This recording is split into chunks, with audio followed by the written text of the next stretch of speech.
Imagine throwing away your marriage, your family, and your happiness, all because you thought you were in love with a celebrity. That's exactly what happened to me. I believed Billy from Stranger Things wanted to start a new life with me, so I divorced my husband. What happened next? It ruined everything. I'm Hannah, a 32-year-old mom of two, and until recently I thought I had a stable, if slightly unexciting, family life. My husband, Michael, is a wonderful father, but something shifted after our second child was born. He became so focused on being dad that I started to feel like wife didn't matter anymore. The little things we used to do for each other, the date nights, the intimate moments, even just sitting and talking, had all disappeared. Whenever I brought it up, he'd brush it aside with, "We'll have time for us later when the kids are older." Older? What does that even mean? Were we waiting for our kids to hit retirement age? I joked once, "What's the magic number, Michael? 18? 35? He just sighed. You know what I mean. Spoiler alert, I didn't. Our youngest was 6, and to Michael, later still hadn't come. I always knew marriage could face challenges like this, but I never thought it would happen to us. I felt invisible, like I was only there to cook, clean, and care for the kids. One night, feeling invisible, exhausted, and unloved, I made a choice that would change everything, not just for me, but for all of us. That night, after everyone had gone to bed, I found myself mindlessly scrolling through my phone. I wasn't looking for anything in particular, just a distraction from how empty I felt. That's when I stumbled across an online chat room. It felt anonymous, low stakes, and harmless, so I thought, why not? At least someone might actually listen to me for once. That's where I met him.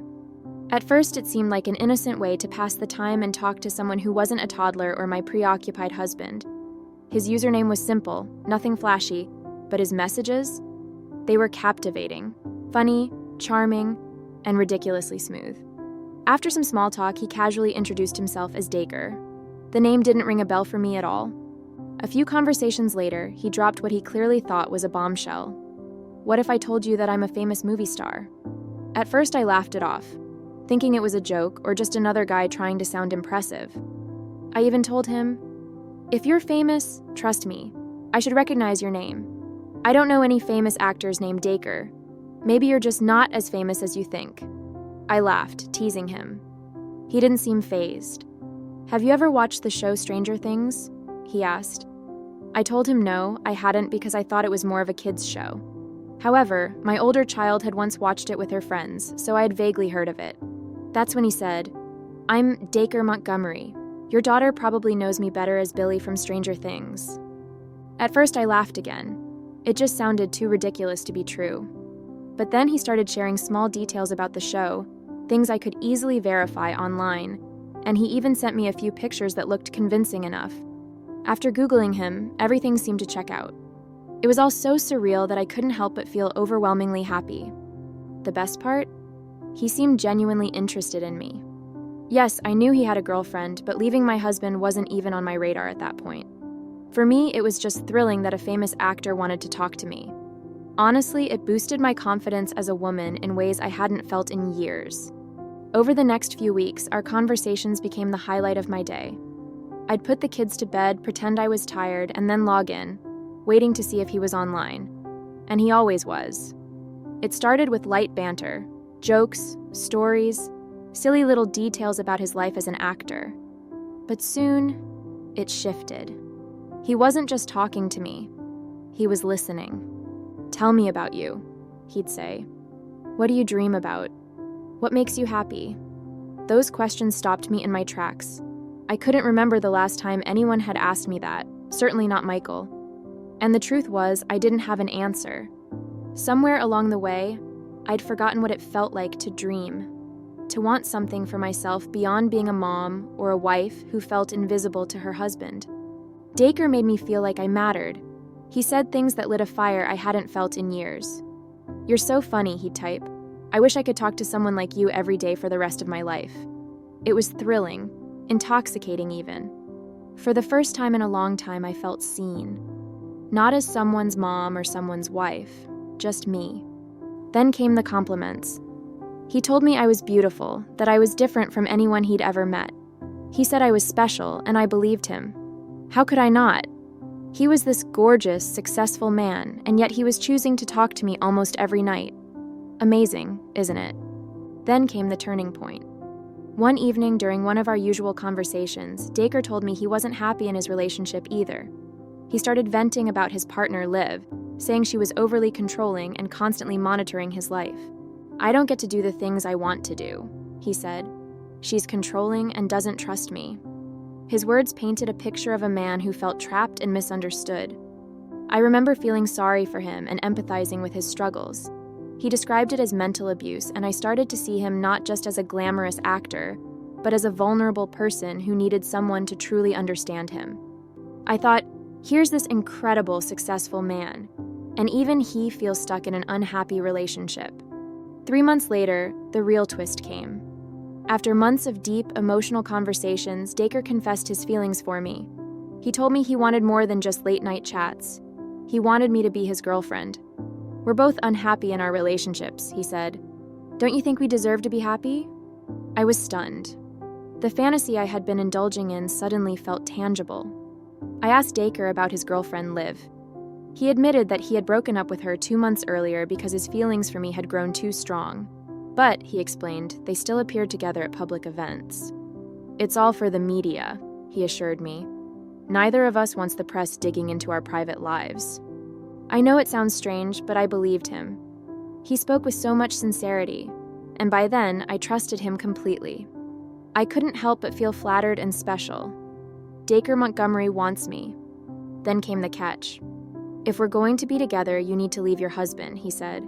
We can't have a real future if you're still tied to him. The idea sounded insane at first. How could I throw away everything I had built with Michael? But the more I thought about it, the more real it felt. I had fallen so deeply into this fantasy that the line between reality and make-believe had blurred. Now I have started to notice every little thing about Michael that makes me feel unseen. How he barely looked up from his phone when I spoke to him. How he didn't notice when I put on makeup or dressed up. How every conversation revolved around the kids or bills, never us.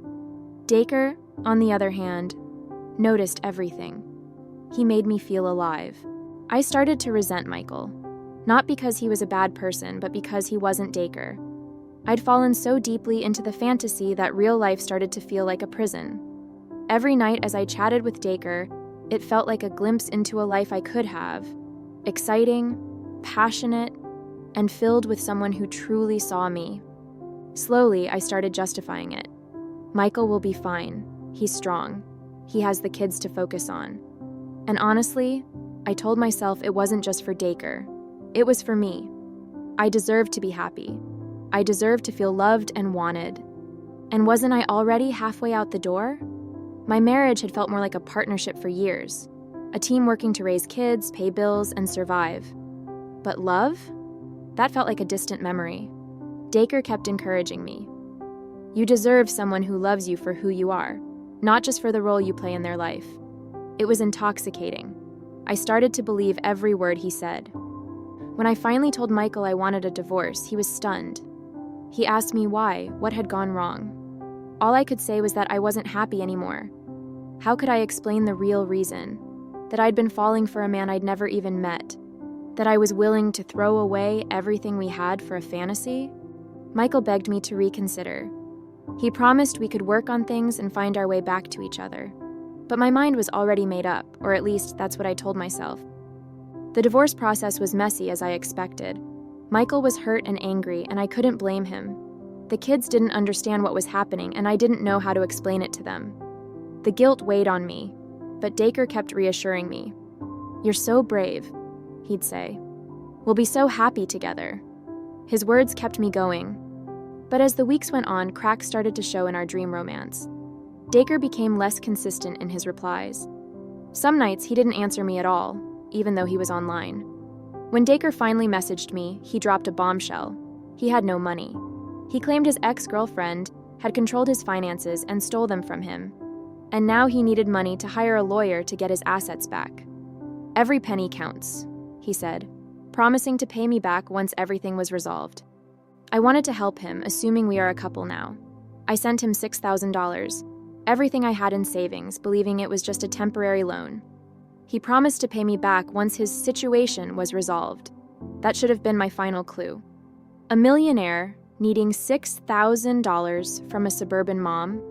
But no, I thought, I'll be his hero. After getting my savings, he disappeared for days. When he finally returned, he asked for more money, but I had no more to give. And then he stopped replying altogether.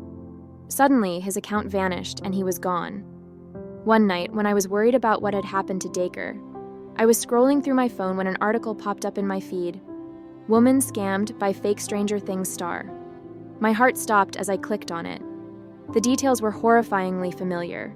The man had posed as Dacre Montgomery, using fake pictures, fabricated stories, and promises of love to manipulate women into giving him money. The article described a woman who divorced her abusive husband, but my story was different. My husband wasn't abusive. He was a good man. And I'd left him for nothing. My world crashed down around me. The late-night chats, the confessions of love, the promises of a future together were all lies. I don't know if this scammer was the same one mentioned in the article, but does it even matter? Knowing how widespread these scams are makes my stomach turn. Looking back, I can't believe how blind I was. I wanted so desperately to feel loved and valued that I ignored every red flag. Michael wasn't perfect, but he was a good man. He was always there for me and our kids, and I threw it all away for a fantasy. Michael was right. I should have stayed. I should have fought for us. I tried reaching out to Michael, hoping he might still want to work things out, but it was too late. He told me he couldn't trust me anymore. He'd moved on, and I couldn't blame him. Every day I live with the regret of what I lost. My kids still have their father, but I've broken our family. Now I'm left with nothing but the memories of a fantasy that destroyed everything. If you asked me today what my biggest dream is, I wouldn't hesitate. It's getting my husband back. I don't care about the money. I just want Michael back. For anyone else in a similar situation, where you feel unseen or unappreciated in your marriage, please don't look for answers in the wrong places. Seek therapy. Fight for the love you already have. Fantasies might look shiny and exciting, but they can cost you everything. And when they do, it's too late to turn back.